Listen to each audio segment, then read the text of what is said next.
Hey everybody, this is Stormy with the capital Z coming at you with a 2 versus 2 cast. This time around it is going to be on Gnool Wood.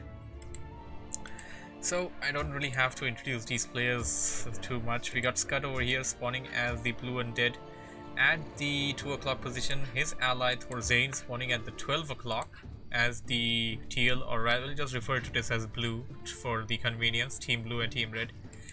Team blue's human player over here, ThorZaIN, at the 12 o'clock. Their opponents, Wiz, or rather Guess, spawning at the 4 o'clock. Red Night Elf and his ally, the Red Undead, at the 6 o'clock. It's going to be KurCo. So ThorZaIN and Skutt versus Guess and KurCo. It just has been a wonderful 2v2 series so far. We have seen a lot of games out of these guys, and they've been delivering some really good games. It's going to be Gnool Wood, very classic map. We're going to be putting down a Ancient of War right next to the Merc camp, it appears to me, and it does signify that he wants to creep this camp out first. A rather unusual thing that you don't really see in a normal game. On Gnool Wood, I guess you can get to see this with the AOW creeping this camp out and then getting the benefit of hiring the mercenaries with the AOW itself. We got Dreadlord coming in by Skutt. The hero is not selected for ThorZaIN just yet because he is going in for the... And I like how his peasants were cross building there. The one here was building here and the one here was building here. We got Mountain King coming in for ThorZaIN. Is going to be Keeper for Guess and Crypt Lord for KurCo. Keeper and Crypt Lord are a pretty potent combination. We have seen this combination in one of the last games between these guys too. Let's see how this one turns out to be. Both of the Undead players seem to be going in for a ghoul play. That's going to be mass ghouls on both sides.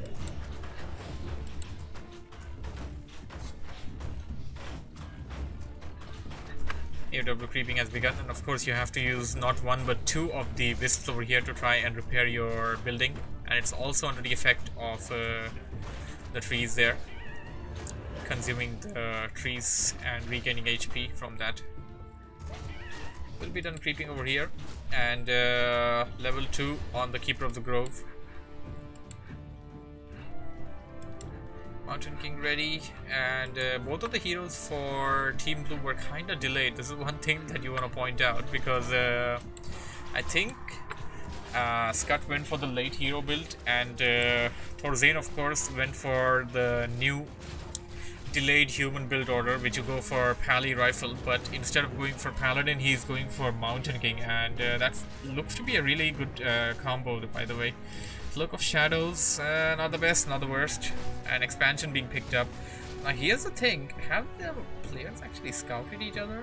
I don't think so. We got ThorZaIN scouting this area now. If they actually knew they were beside each other, they wouldn't be scouting that area. And knowing that their opponents are right around the corner, they wouldn't want to set up an expansion right here. Beetles getting in, and they're going to detect the expansion coming in. This expansion is so exposed, it will be so heavily punished throughout the game. This is not going to be a good thing for Team Blue. Here comes the Red Army trying to get us around on that Rifleman. There we go. Entangle and Surround. We'll get it out.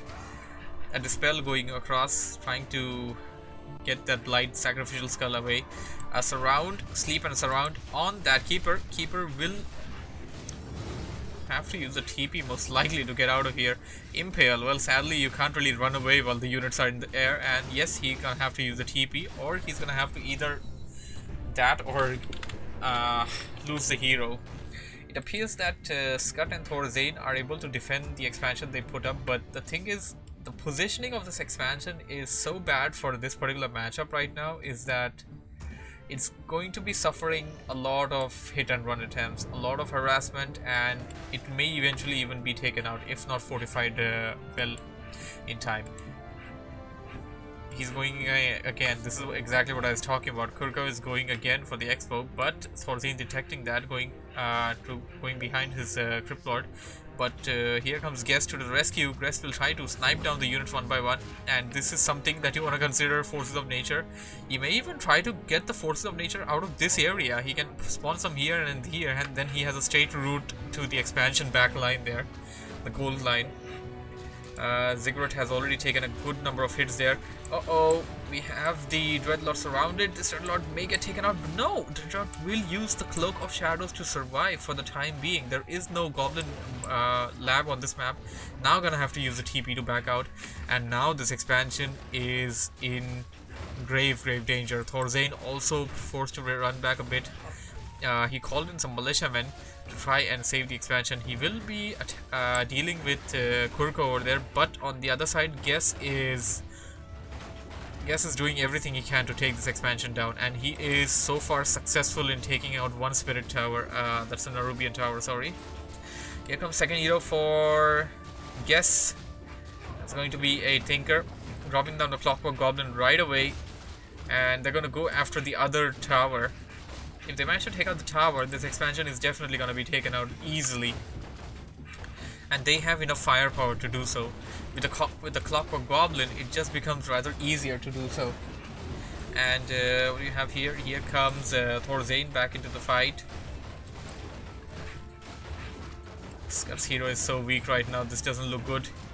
It goes into the invisibility, but getting killed because of the entangle and a few last hits as well, I guess.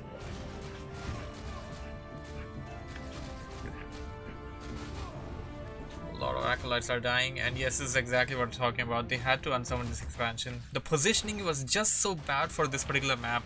I'm rather surprised that they didn't scout out each other, and this would have been a better expansion because this is a bit far away from the enemy as well.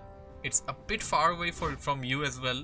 Of course, this expansion is between both of your bases for Team Blue, but the thing is, it just was a bad position. And on Gnool Wood, I think this is the worst expansion to have, because of the way this is super exposed.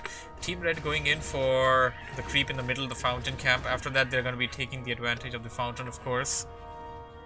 The fountain is slightly near to Team Red, if you consider that. I mean, can't really consider that to be a really big advantage, but it is slightly near to them because it's a bit towards the southern area than being exactly in the middle. ThorZaIN will creep out this camp over here. This expansion can be defended a bit easily. And now here's the thing about Gnool Wood. This is exposed. This is not. This, if KurCo and Guess went for this expansion, they would have had been able to defend it far better than what ThorZaIN and Skutt were able to do over here, and still they did a pretty good job. Tried to hold it for a pretty long time. Eventually they had to give it up. Now ThorZaIN will be going in for some long distance far away creeping, very far away from his base, creeping out some orange camps. It appears that Team Red is about to go in for the assault. Death Knight is out as the second hero, and I don't see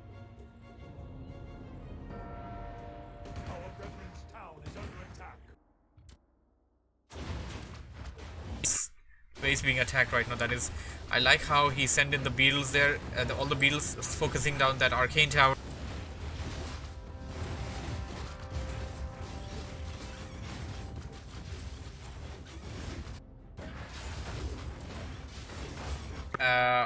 Mana burning potential there. ThorZaIN TP to the back of his expansion, trying to defend it, pulling in the things and striking them.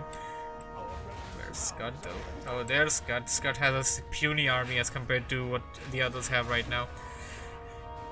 Mainly has ghouls, pulling in a lot more ghouls. What are these ghouls doing exactly? I don't know, I guess he needed some lumber. ThorZaIN's base is being attacked heavily right now. The base is under siege and there's nothing much that they're able to do. The economy is under attack as well. Lumber cutting peasants are taken out. The gold miners are still there though, but sooner or later that's gonna be a big problem for them. All the mana from that Tinker has been drained. Tinker won't be casting any spells anytime soon, it appears, unless until it has a mana potion. Using a Staff of Preservation to get back to the base, and immediately gonna heal and then get back to the fight using the Staff of Teleportation. Genius, I must say. That's how you play Night Elf. If they take out the barracks, ThorZaIN will not have any military units coming in. He will only be able to train some priest and stuff. Won't be able to get any spell breakers because no arcane vault. Skutt coming in with a lot of ghouls, but these ghouls are not going to survive for a long time. A nice thunderclap there by ThorZaIN's Mountain King. Will this be the opening that they need? Second one, but didn't really get all of it. Some dispels going across. It appears that Team Red is slightly losing numbers, and they may have to back out right now. Level 4 Mountain King.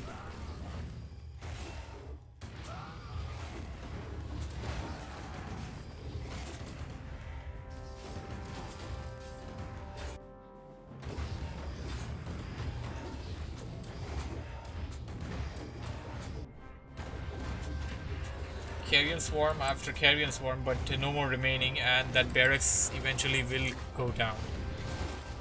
It is being repaired. Okay, destroyers are also on the field now.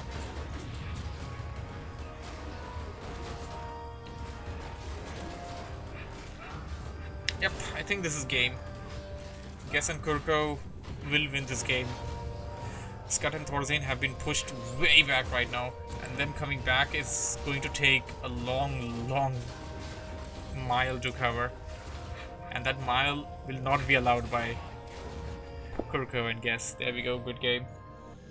Well, good game, well played by both players. Hope you guys enjoyed it. Thank you for watching, thank you for listening. If you have enjoyed what you have seen, don't forget to hit the like button.